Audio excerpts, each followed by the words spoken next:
Hello friend, good evening. आप सब कैसे हैं फ्रेंड? मैं आशा करता हूं आप सब अच्छे होंगे।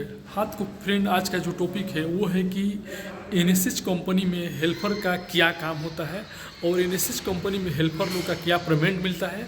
ठीक है, तो फ्रेंड आज का जो वीडियो बनने वाला है हेल्पर पे बनने वाला है एनएसएच कंपनी में। ठीक है ना, तो अगर अभी तक आप चैनल पे नए हैं तो प्लीज़ चैनल को सब्सक्राइब कर लीजिए, बगल में बेल आइकन घंटी दबा लीजिए ताकि नोटिफिकेशन सबसे पहले आप तक हो। तो फ्रेंड सबसे पहले मैं बता दूं कि हेल्पर ट्रेड क्या होता है। ठीक है ना, हेल्पर कोई ट्रेड नहीं होता है, एक बस नाम है कि हेल्पर। ठीक है ना, ये नहीं कि आप हेल्पर में जाने के लिए आपका कोई एक्सपीरियंस नहीं चाहिए। ठीक है ना, कोई एक्सपीरियंस रहेगा तो आप टेक्नीशियन में नहीं जाएंगे, स्टाफ में नहीं जाएंगे, पाइप फिटर, प्लम्बर, बिल्डर, यहाँ तक गैस कटर, ठीक है ना, फोरमैन, सुपरवाइजर, ये सब में नहीं जाएंगे। तो हेल्पर के लिए कोई ट्रेड का ज़रूरत नहीं होता है। ठीक है ना, हेल्पर का मतलब ये हो गया कि आप केवल पढ़े हैं, हाई स्कूल इंटर किए हैं, ये नहीं कि आपको ज़्यादा डिग्री का ज़रूरत है, बीएससी किए हैं, बीटेक किए हैं, एमटेक किए, इससे कुछ नहीं, कोई डिप्लोमा का ज़रूरत नहीं होता है। ठीक है ना, हेल्पर एक स्टार्टिंग पॉइंट होता है कोई मतलब जॉब तक पहुंचने के लिए, चाहे टेक्नीशियन बनने के लिए, चाहे स्टाफ बनने के लिए। ठीक है ना, तो एनएसएच कंपनी में मान लीजिए कि अगर आप जाना चाहते हैं हेल्पर में तो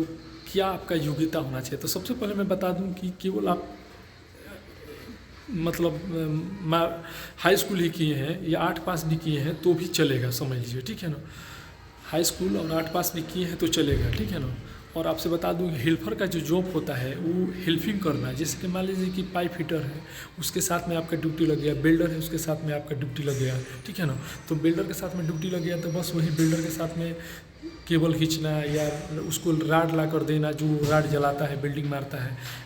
फिटर के साथ में ड्यूटी लग गया तो वो मीटर है, पाइप पकड़ना है। ठीक है ना, लेबल वेबल करेगा, उसके साथ में हेल्पिंग करना, यही सब काम रहता है। कोई मटेरियल आया तो उसको उतरवाना, लोडिंग अनलोडिंग, यही सब थोड़ा बहुत काम हेल्पिंग का ही रहता है। ठीक है ना, और ये चीज़ हो गया उसके काम, जॉब। ठीक है ना, उसके बाद से आ गए सैलरी के बारे में। तो समझ लीजिए कि हर जगह का अलग सैलरी रहता है। जैसे मान लीजिए कि एनएसएच में अगर आप सऊदी में जाना चाहते हैं तो सऊदी में 800 रियाल, 700 से 800 रियाल सैलरी मिलता है हेल्पर का। पहले 700 मिलता था, अभी 800 रियाल सैलरी मिल रहा है। ठीक है ना, तो 800 से कम सैलरी मिलेगा तो मत जाइएगा। ठीक है ना, वैसे बहरीन में 70 से 80 बीडी सैलरी रहता है।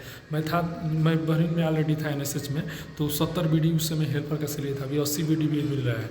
तो 80 बीडी से कम मत जाइएगा हेल्पर में। ठीक है ना, और दुबई का भी ऐसे ही है, 700 दरहम है।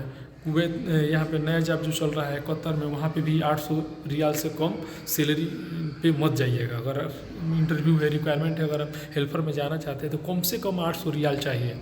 ठीक है ना, और आपसे मैं बता दूं कि अगर सऊदी में 800 रियाल आपका लग गया तो इस समय सऊदी का रेट है 22 रुपया 16 पैसा, यानी कि 800 रुपया लग गया। तो समझ लीजिए कि ओवर टाइम आपका लिख कर समझ लीजिए कि अगर 2 घंटा भी ओवर टाइम चल रहा है, अगर फ्राइडे चल रहा है तो 8 4 12 यानी कि 1300 से 1400 रुपया आपका सैलरी आ जाएगा। ठीक है ना, अगर 1300 रुपया 1400 रुपया सैलरी आ गया तो समझ लीजिए 13 दूनी 26, 13 दूनी 26, यानी कि 28,000 रुपया 8 घंटे का आपका सैलरी बना।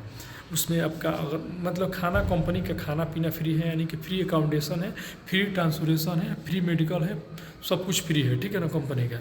ठीक है, जो अलग से अपना खैनी गुटखा बीड़ी खाएंगे उसी का पैसा लगेगा।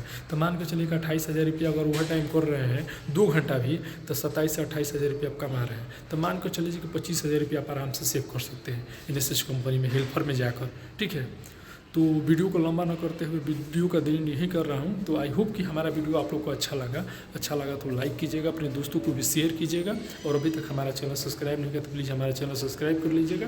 ओके, मिलते हैं नेक्स्ट वीडियो में। ओके, आज के लिए गुड।